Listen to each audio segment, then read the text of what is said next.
Welcome to the For the Church Podcast, another great gospel-centered resource from Midwestern Baptist Theological Seminary. My name is Jared Wilson. I'm an assistant professor of pastoral ministry and author in residence at Midwestern Seminary. And I'm here as always with my friend and my colleague and my co-host, assistant professor of systematic theology, Dr. Ronni Kurtz. How are you? I'm doing all right. I was in mourning just for like a day from the Super Bowl. I thought about you. I was glad that my prediction came true. That was insane. That they would be in it.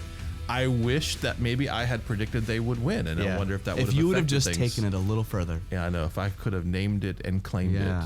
But I mean, those poor Patriots fans had to suffer through an entire rebuild, to get back to the Super Bowl. That's right, a 3-4 year I rebuild. mean, that rebuild. I mean, rebuilds are hard, Yes, yeah. You guys, you made it through one. No, I'm picking up on the sarcasm, but it was it was okay because it was May's second year and Vrabel's first. Oh, yeah. And no one expected him to be in it. Yes. And we got through 3 top 5 defenses in the playoffs. Yeah. And everybody wrote us off, and I know everyone enjoyed seeing them lose, but it was like, aside from actually winning the big game, everything else was upside. Yeah. Like the future looks good. Of course. They got to shore up some things and, get some experience and maturity, and so and it also helped, I think, that it was kind of a boring Super Bowl. Yeah. It wasn't one of those or like they got so embarrassed. I mean, they did not play well, but it wasn't like a total blowout, shutout or whatever.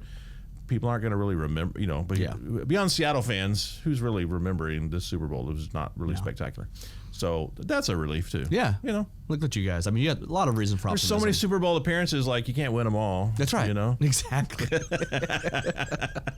It's a good problem to have. Did you have fun? Did you have a Super Bowl party? I did. I somewhere? hosted one. You hosted one? Yeah, that's okay, right. I hosted one, had some friends over, and I'm a football guy, so I really want to like zone in. Yeah. So I had to like think about like double lane. There's going to be 3 other football guys like me who want to like watch, and then also there's an outer party for everyone else who's there, so it was good. I'm skittish about that as well, because I never know, like, if you're at a Super Bowl party, some people are just there to socialize and not watch the game. Yeah. And I'm like, so Becky and I thought about having some people over. In fact, we have a number of Patriots fans in our church, and we thought about maybe having them over, but we decided to just watch it ourselves.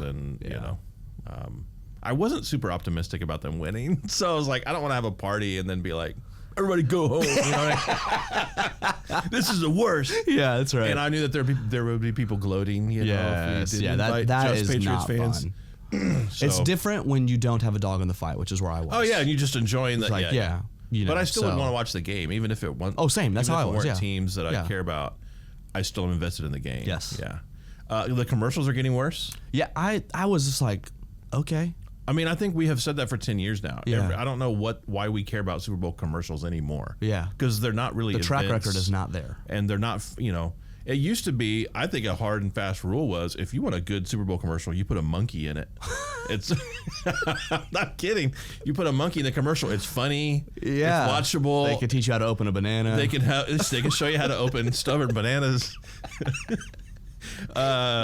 But I don't remember any monkeys. Yeah. And so, there used to be like multiple commercials. You could watch the Super Bowl commercials, and multiple products and companies had monkeys in their commercials. This is amazing. I would it's never. gold. If I was a marketing guy and I was sitting down running an ad agency, I was like, you know what? I don't care what we do. Chimpanzee, whatever you got. If you do it, it's gonna be gold. I want listeners. There were 2 commercials with the Backstreet Boys. Like, what are we doing? That is weird. Yeah. I want listeners to like tweet at us or email us or something. I want them to guess what you're going to talk about in the next intro, just because it's impossible to know. What do you mean? We've done like 100 episodes together, and I still am like, what Jared's going to use for intro banter, only God knows. I've gotten some feedback on the banana story. That thing really took off. I didn't really think it would be that big of a deal. In the moment, I just thought, here's something to talk about. I didn't expect that to be its own bit or its own Hopefully segment. The feedback I've heard of people like listening to it at night in bed in their earbuds and laughing and waking people up. I was like, I didn't really. Wow, ruining marriages there. Yeah, that's right. I didn't think it was that funny. You have to figure out, right? which banter info is or material is worthy of the podcast. Yeah. Normally I'm not a huge podcast guy. Yeah. And I'm especially not a podcast guy when there's a lot of banter at the beginning. Wow. Okay. Yeah. But I know you do because you like to listen to real humans and I'm just an information You're just a data robot. Yeah. But when you do it, I'm like, I'm even a part of it, and I'm just sitting here watching the magic. It's a show, man. Yeah, well, sometimes you got to prioritize. I'm looking down at 4 episodes of planning, and I'm like, what's the banter? And you're really scraping the bottom of the barrel, so you kind of like prioritize. So bananas, huh? Yeah, right. This will work. Maybe this will come. And speaking of prioritization, no way. Incredible! All right, that was good. That's the guy that's like throwing the ball up for himself. And I wasn't even like I thought you were actually just telling, but man, that's we're good. talking about theological triage today. Prioritization. I wow. think we've talked about this before on the podcast. Maybe you and I did not. You had Gavin Ortland on once. That's right, with his book Finding the Right Hills to Die On, I think. Yeah. So we had Dr. Ortland on talking about theological triage, but we've never done sort of a organic or a home field advantage episode on the subject. And you wanted to talk about it. I'll ask you for your motives there. Why are you so interested in theological triage? But let's talk about what it is, because there are probably some who even saw the title in social media or what have you, or just in their podcast feed and thought, what is that? Is this episode for me? And the answer is yes. It's really for every believer to be able to do this. Why don't you explain what theological triage is? Yeah, theological triage, the way that I explain it to my students, and I think this can be helpful, is after we go through like all of the ologies, so like soteriology, ecclesiology, eschatology, all of the like areas of doctrine. Okay. I like to ask them the question, do you have to care about all of these the same way? And in some ways, we should always care about what the Bible talks about. Whatever the Word of God addresses, we should care about that as Bible people. In another way, we shouldn't treat all doctrine the same in terms of kind of the veracity we bring to the subject, the heat that we bring to the subject. And theological triage is a way, I think, a wise way to kind of think about how different doctrine varies in terms of, I don't want to say in terms of importance, but the way that I like to think of it is what's at stake. So triage, you can imagine we separate doctrines into 3 categories: primary doctrines, secondary doctrines, tertiary doctrines. The way that I like to teach it is asking the question, what is at stake if we disagree about doctrines in these categories? Yeah. So for example, for primary doctrines, I say what's at stake there is salvation or orthodoxy. So you cannot, if you and I disagree about one of these doctrines, it's likely the case that one of us is a Christian and one of us is not. Or that one of us is orthodox and one of us is not. Yeah. So even by that definition, you should already feel there shouldn't be many things in that category. Right. So that's primary. What's at stake is orthodoxy. Secondary, what's at stake is fellowship.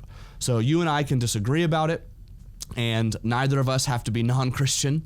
However, it's probably significant enough we're not going to stay at the same church. Yeah, we'll be at different churches. That's right. We're going to break fellowship over it. So there's not a breaking of salvation or orthodoxy, but there's a breaking of fellowship. This would be like the difference Presbyterians and Baptists. That's exactly right. Yeah. So like they're affirming first order things. Yes, that's right. I can affirm the Christianity of my Presbyterian brother, but I can't do church with him. Exactly. We have differences of views on baptism. That's for exactly instance. right. Yeah. And then tertiary, what's at stake in tertiary doctrines, in my opinion, is preference. So we can stay at the same fellowship, but one of us is probably not going to get our way.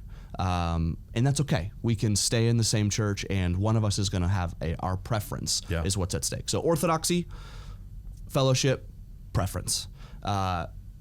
Doctrines can fit, theological ideas can fit in one of those categories. So, I mean, a quick example would be something like the divinity of Jesus would be a primary doctrine, such that you cannot capitulate on that and remain a Christian. Then baptism, you gave that example. That's a great secondary doctrine. We could have different views, credo baptism versus paedo baptism, believers versus infant baptism, and not have to denounce each other's faith, but say, hey, while I affirm you as a brother, that's a big enough difference. Yeah. I have a 2-year-old. I'm probably going to keep him away from you in water. We're probably going to fellowship at a different church. And then tertiary is, hey, if you have a preference about music or a preference about, a particular sermon style, or I mean, there's so many things we could think of as tertiary. Yeah. And I think sometimes even like views, the particulars of eschatology. Yeah, particulars of eschatology, some spiritual gift stuff I would put tertiary. Right. So anyways, that's kind of the basic definition. Yeah, okay. Problems arise when we conflate between those orders. And maybe, some churches, I think there are some churches or church, denominations who would move what we would consider third order doctrines or third tier doctrines into the second tier in particular, and sort of define fellowship around that, which is their, prerogative to do. Right. But there is some, I think, I don't know what the word would be. There's more transfer. There's more sort of between second and third, I think. Yes. Where some churches may say. So, for instance, there are some denominations who say, hey, like we are. It's part of our identity. Part of our confession is like we're dispensational, and so like to be a member of our church, you have to affirm dispensationalism or the pre-trib rapture or something like that. Whereas in most of the churches that probably you and I have been members of, we would say we have members who would believe that, but we have not made that a defining or an organizing principle of our church. It's one reason, not the only, that I really appreciate the Baptist Faith and Message is how open-handed it is on those third order issues, right? We must affirm that Christ is returning. That there will be a second coming.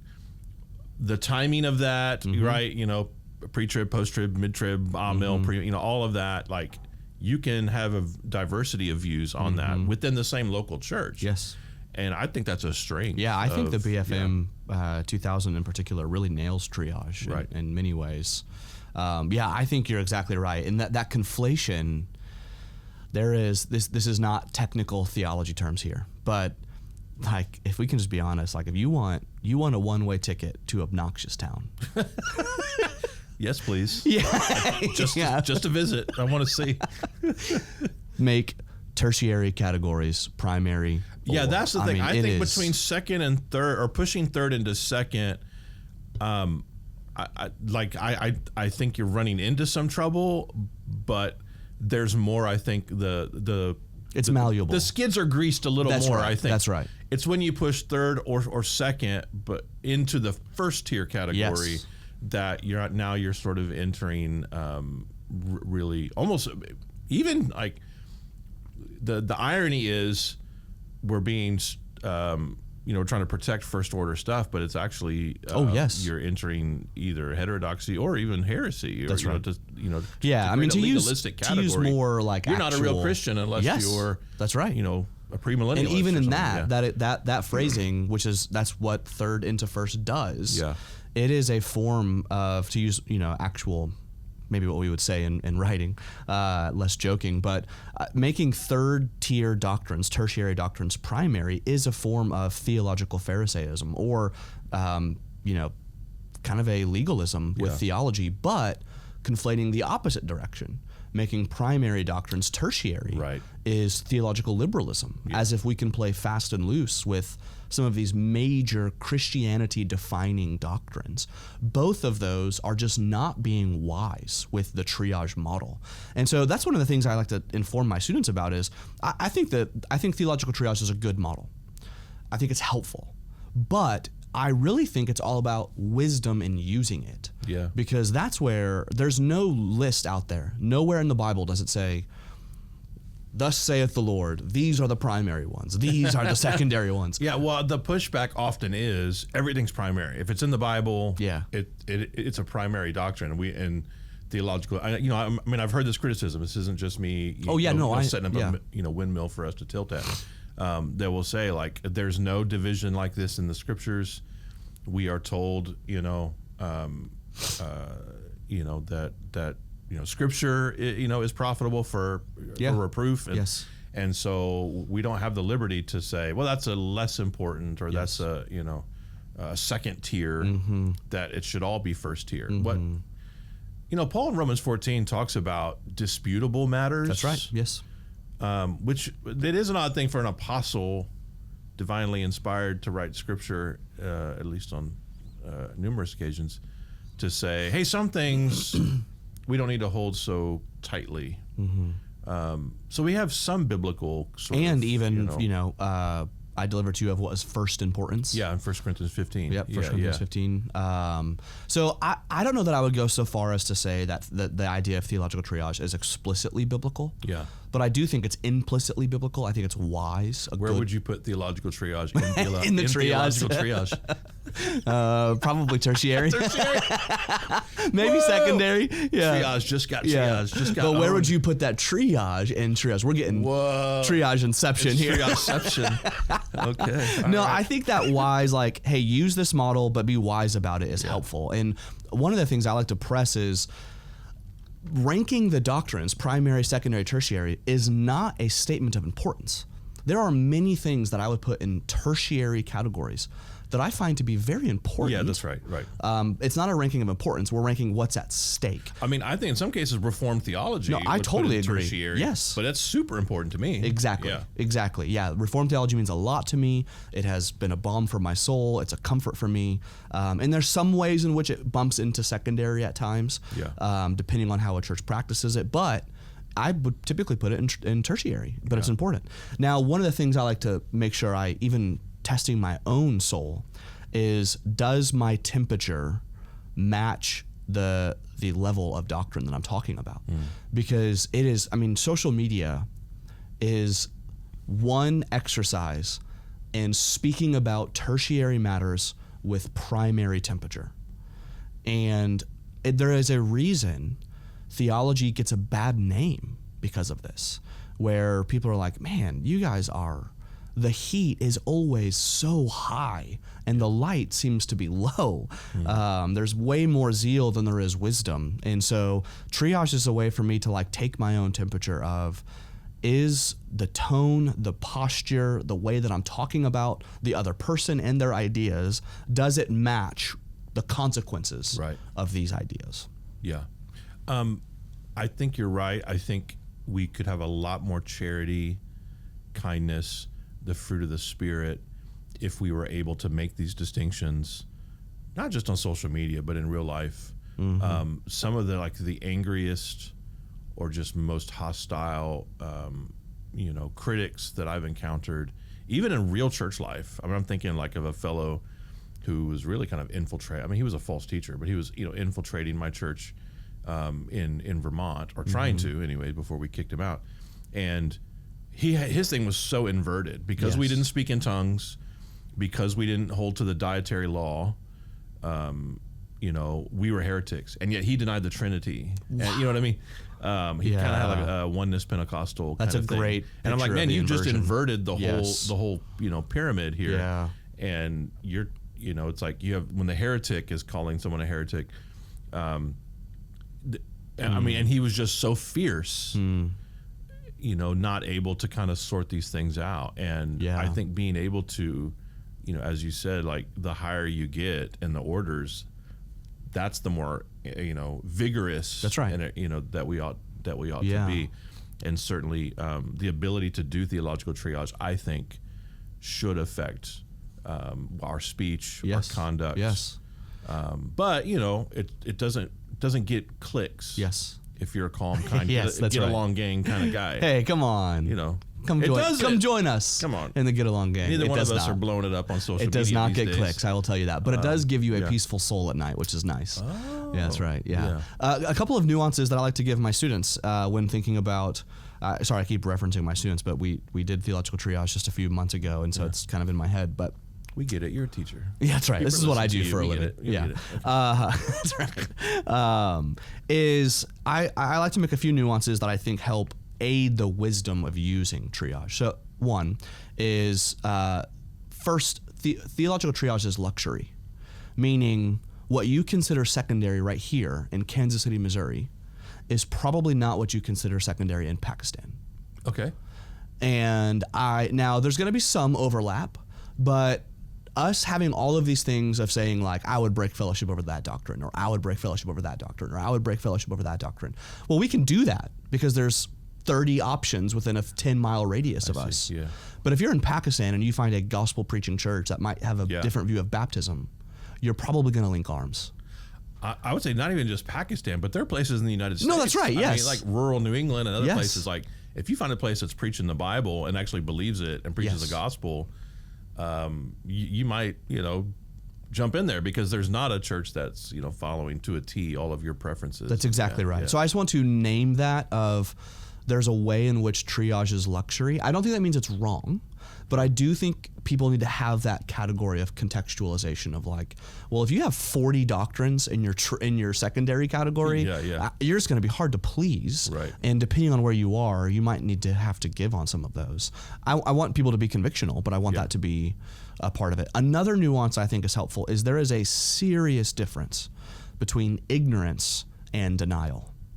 And what I mean by that is sometimes I'm worried when accidental heretic. That's exactly right. There's times where I get worried when I teach triage that I have now just equipped my students to go be heresy hunters of like, oh, you're capitulating on a primary doctrine. How dare you? And they they now have this category of like, your orthodoxy's at stake. And maybe they should do that. There are times where we need to love a brother enough to say, hey, what you're playing with here is fire, and you need to come back to safety. However, the thief on the cross is a great example. Does the thief on the cross have a rightly ordered doctrine of the Trinity? Probably not. Is the doctrine of the Trinity a primary doctrine? Definitely. So then, I think that what that shows us is he was ignorant of the categories. He was not denying the categories. Yeah. Now, that is different. If someone is a Mormon or a Jehovah's Witness and denies the orthodox account of the Trinity, that is not okay. Yeah. That's not just ignorance. That's denial, and we need to call them to repentance. But there is a difference between this brother or sister just needs theological discipleship. Yeah, there's a teachability. They don't need to be hunted.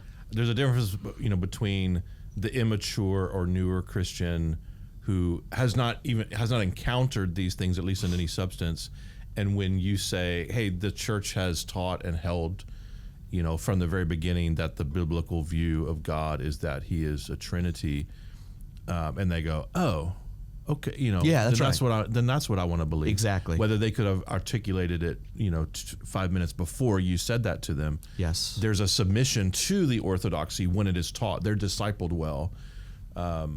So we wouldn't hold somebody who hasn't even encountered or at least been taught or discipled well. Yes, that's exactly right. We hold them to the same standards, but we have a different